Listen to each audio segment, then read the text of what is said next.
cost of Berkshires has been negative. But that's something that's crazy to me is the cost of Berkshire's float being historically negative, meaning the insurance operations were so well run. That's one way to put it. That the company was actually being paid to hold other people's money. Yeah. When you look at the net operations. And Geico's not. They do. I think they do have health insurance, but they're not primarily health insurance. I think it's more like car, home, and auto, or whatever. Auto, I guess, is car.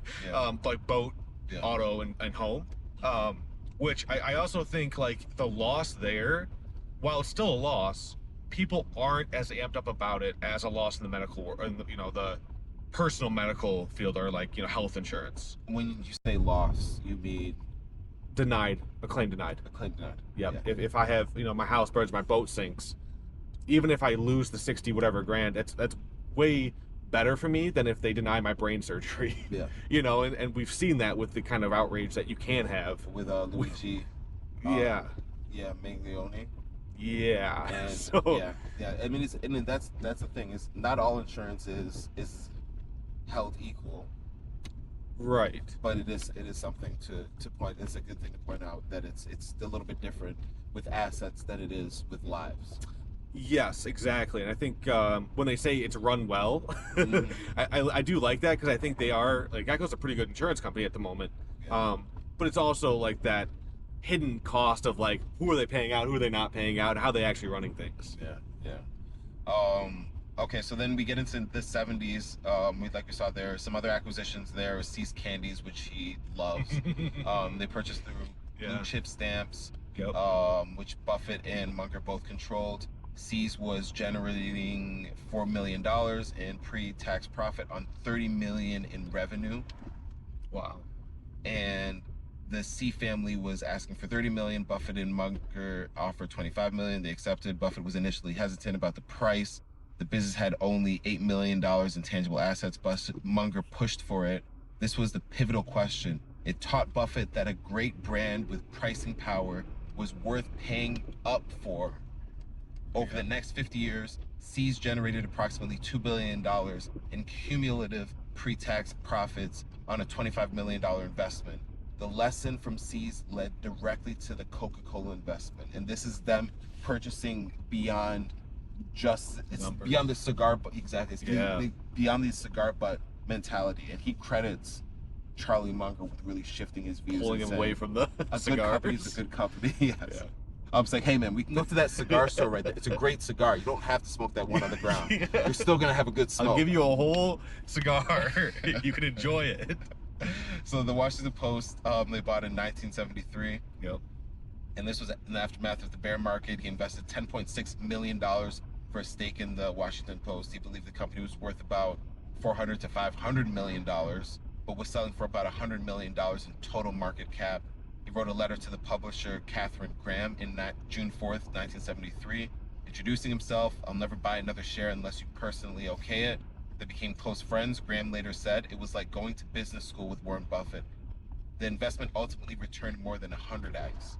Wow. And this is full circle because he used to work for the Washington. I mean, this is him basically coming around saying, "I used to work for you, I'm buying you, buying you. I can do it better. Buying you, buying you. I remember working for you. I own the place now. I own the building now." It's gotta be such a good feeling. Right? It's gotta be such a good feeling. Oh my God. So he bought the Nebraska furniture market. This immigrant, Mrs. B, who had built the store into the largest furniture store in America. Legend has it Buffett bought the business on a handshake, no due diligence, no inventory, no audit. Mrs. B was 89 at the time and continued working until she was 103.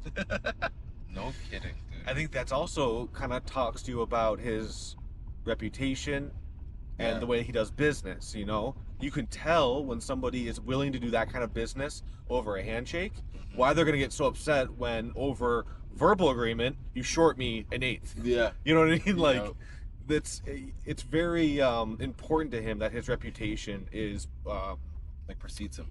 He precedes him, and it's also upheld. I mean, a lot of people who are billionaires want their legacy to be, untouched and everything like that, but it's something that he actively, I think, tries to protect. Yeah, I mean, in terms of being, just trustworthy person, not necessarily like a nice or good person, but I would say a trustworthy You person. can trust my word. Yeah. And if I say I'm going to do something, I'm going to do it, even if it's I'm going to pay $100 million for you. Yeah. Well, it's so interesting because words really have power, and being able to, and they have leverage. And people say that if you, for instance, if you have your word, there's like a lot of power in your word, and I think people just think about it in being able to speak. But you can get things done faster if you have, if people trust your word.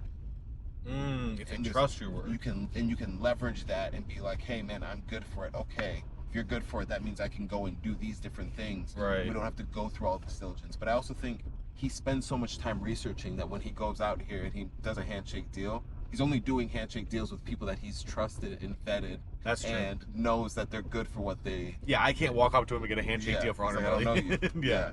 So, yeah, there's that. And then 1988, he begins in beginning of 1988, Buffett spent approximately $1 billion to acquire 7% stake in Coca-Cola, about 400 million shares.